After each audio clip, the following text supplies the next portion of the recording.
पंजाब केसरी में आप सबका स्वागत है। मैं हूं चंद्रशेखर धरनी। हरियाणा की दिग्गज कांग्रेस की नेता तथा पूर्व मंत्री गीता बुक्कल जी हमारे साथ मौजूद है। मैडम, इस विधानसभा सत्र के अंदर ऐसे कौन से ऐसे अहम इश्यूज रहेंगे जिनको लेकर कांग्रेस उठाएगी? देखिए, आदरणीय चौधरी भूपेंद्र सिंह हुड्डा जी जो हमारे लीडर ऑफ अपोजिशन हैं, उन्होंने विधायक साथियों के साथ कई बार सीएलपी की मीटिंग बुलाई है, सबसे मुद्दों पर चर्चा की है। उसके बाद जो आज प्रदेश की स्थिति है उस पर कई बिंदुओं पर हमने निर्णय लिया है। खास तौर से हरियाणा पब्लिक सर्विस कमीशन में जो पर्ची खर्ची और अटैची कांड हुआ है, बेरोजगार युवाओं के साथ जो भद्दा मजाक हुआ है, वो हमारा बहुत बड़ा एक मुद्दा रहने वाला है। क्योंकि जब पिछली बार पेपर लीक के कांस्टेबल्स की भर्ती थी, पेपर की तक बिक गई, पेपर लीक हुए, कम से कम 30 के ज़्यादा पेपर लीक हो चुके हैं। बेरोजगार युवाओं को रोजगार देने वाली सरकार ने जो है उनके साथ मजाक बनाकर रख दिया है। तो एक तो हमारा मेन मुद्दा यही रहेगा कि एचपीएससी का जो ये घोटाला चल रहा है, एचएसएससी का जो घोटाला चल रहा है, इसमें सरकार के बहुत से बड़े बड़े लोग जो हैं शामिल हैं। इस चीज़ का पर्दाफाश होना चाहिए। केवल मात्र एक एचसीएस ऑफिसर को टर्मिनेट करने से बात नहीं बनेगी, इसके सूत्र जो है कई ऊपर तक जुड़े हुए हैं। दूसरा मुद्दा हमारे जो किसान के 3 काले कृषि कानून थे। मुख्यमंत्री जी ने कहा चाहे कुछ भी हो जाए ये कानून वापस नहीं होंगे, और अब देश के प्रधानमंत्री ने किसानों से, देश से माफी मांगते हुए 3 काले कृषि कानून थे उनको वापस ले लिया। तो ये सरकार का धक्का तंत्र है कि ना तो बनाते समय चर्चा की, ना ही वापस लेते समय चर्चा की। एक तो हम चाहते हैं जो करीबन 700 के करीब किसान हमारे शहीद हुए हैं, और जो उसमें हमारे हरियाणा के किसान शहीद हुए हैं उनके परिवारों को एक तो शहीदी का दर्जा और उनके बेरोजगार युवाओं को जो है उनको नौकरी देने का काम करे, सरकार उनको मुआवजा देने का काम करे। और जो किसान संगठनों की और मांगे हैं, विशेष तौर से जो किसानों के ऊपर मुकदमे बनाए गए हैं, उनको वापस लेने का प्रयास किया जाए। क्योंकि लोकसभा में तो हमने बड़ा अजीब सा मजाक होते हुए देखा, राज्यसभा में बड़ा अजीब सा मजाक होते हुए देखा कि देश के केंद्रीय मंत्री, एग्रीकल्चर मिनिस्टर ये कह रहे हैं हमारे पास तो सूची ही नहीं है कितने किसान जो है उनकी डेथ हुई है। तो हमारे नेता राहुल गांधी जी ने, हमारे भाई सांसद दीपेंद्र हुड्डा जी ने ये कहा है कि मैं सूची with address with phone number जो है सरकार को देने का काम करूंगी। तो ये भी एक बहुत महत्वपूर्ण मुद्दा है। दूसरा, मैं समझती हूँ ऑटोनॉमी ऑफ यूनिवर्सिटीज को लेकर पिछली बार हमारा कॉल अटेंशन लगा था। उसमें इन्होंने कहा था कि हम इस तरह के कोई भी इंटर यूनिवर्सिटी या कॉमन कैडर का कोई प्रयास हम लोग नहीं कर रहे हैं। और ईएम ने बिल्कुल एग्जैक्टली ये कहा था, ना तो हमने करा और ना हम करें, ना हमने करा ना हम करें।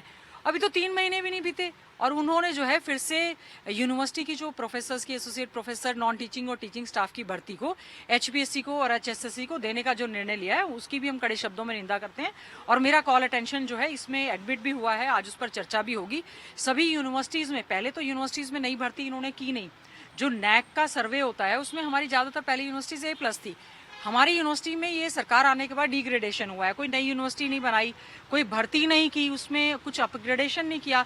लेकिन मैं समझती हूँ आरएसएस का हिडन एजेंडा को शिक्षण संस्थाओं में लागू करने का सरकार पूरी तरह से प्रयास कर रही है। मैम, जिस प्रकार लॉ से एंड ऑर्डर की एक बद से बदतर होती हुई स्थिति, लूटपाट की घटनाएं, मेरे क्षेत्र में ही 8-9 मर्डर तो बिल्कुल पिछले 15 दिनों में ही हुए हैं, लूटपाट की घटना हुई। तो मैं समझती हूँ इसमें ना कर्मचारी सेफ है, ना व्यापारी सेफ है, ना महिलाएं, ना दलित। पूरी तरह से सरकार का कॉमन मिनिमम एजेंडा जो बनाने की बात कर रही थी, ना बनाया ना उसको लागू किया। ये सरकार पूरी तरह से फेल है। मैम, विवादों में आई परीक्षाएं सरकार अभी तक रद्द नहीं कर रही। युवा वर्ग मांग कर रहा है कि वो परीक्षाएं दोबारा होनी चाहिए, कंप्लीटली रद्द होनी चाहिए। कांग्रेस का आपका स्टैंड क्या है? देखिए, हमारा स्टैंड ये है, जैसे पीटीआई की भर्ती थी या हमारी आर्ट एंड क्राफ्ट की भर्ती थी या कोई पुराने एचसीएस की भर्ती है, जिसको लेकर सरकार बिल्कुल भी युवाओं के साथ नहीं खड़ी लगी और कोर्ट ने फैसले दिए और उनको 20-20, 10-10 साल की नौकरी करने के बाद अपने रोजगार को खोना पड़ा। आज अगर पेपर लीक हुए हैं, उसके बावजूद पेपर हो रहे हैं। डेंटल वाले में आप भर्ती में देख लीजिए किस प्रकार से पैसा बुरी तरह से चला है।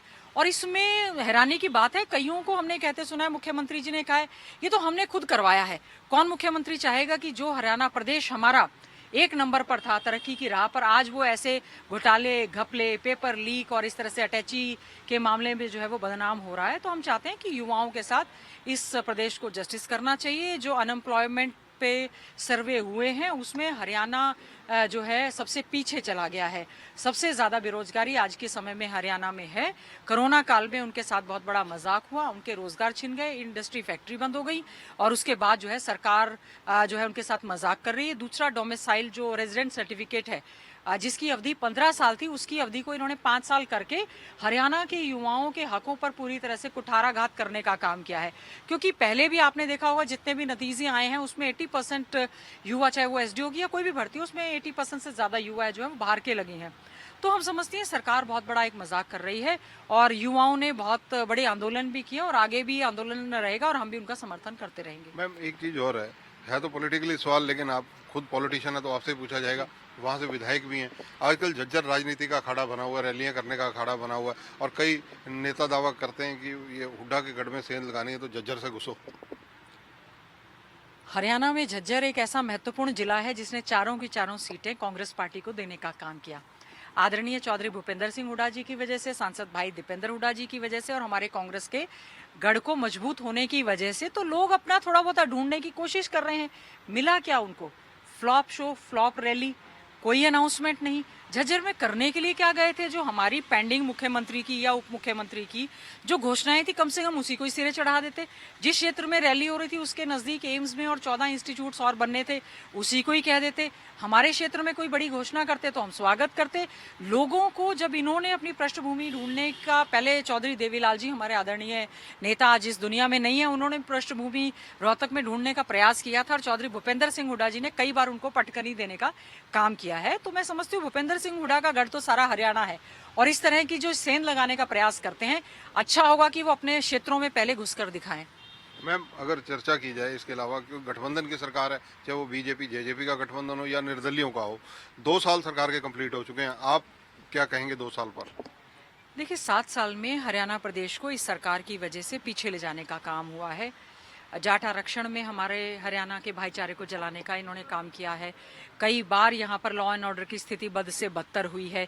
जय जवान और जय किसान का नारा देने वाले प्रदेश और देश में विशेष तौर से हरियाणा जो एग्रीकल्चर बेस्ड इकोनॉमी है उसमें किसानों के सर फोड़ने के आदेश इसी सरकार के तहत दिए गए हैं। कह रहे थे कि न्याय मिलेगा, आपकी अपील तो हो गई जब सिर फोड़ने के आदेश दिए गए, देशद्रोह के मुकदमे बनाए गए, आंसू गैस के गोले छोड़े गए।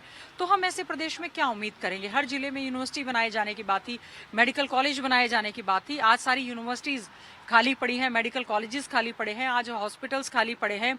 1100 आप स्कूल बंद कर चुके हैं, नए कॉलेज आप खोल नहीं रहे हैं। जो कॉलेज खोले हैं उसमें आप इंफ्रास्ट्रक्चर और बेटर टीचिंग स्टाफ नहीं दे पा रहे हैं। बच्चों को आपने स्मार्टफोन देने की बात कही थी, आपने दिए नहीं है।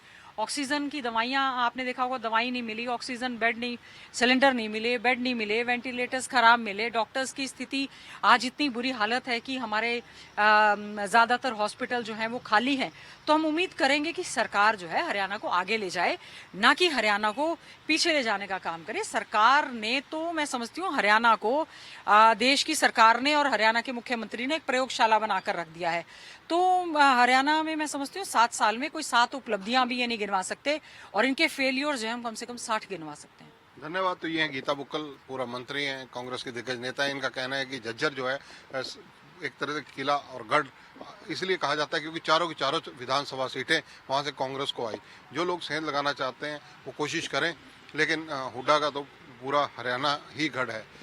कैमरामैन संजय सिंह के साथ चंद्रशेखर धरनी, पंजाब केसरी टीवी, चंडीगढ़। हमसे जुड़े रहने के लिए हमारे YouTube चैनल को सब्सक्राइब करें और नई वीडियो की नोटिफिकेशन के लिए बेल आइकॉन को दबाएं। अगर आप ये वीडियो Facebook पर देख रहे हैं तो लाइक जरूर करें और ज्यादा से ज्यादा शेयर करें। धन्यवाद।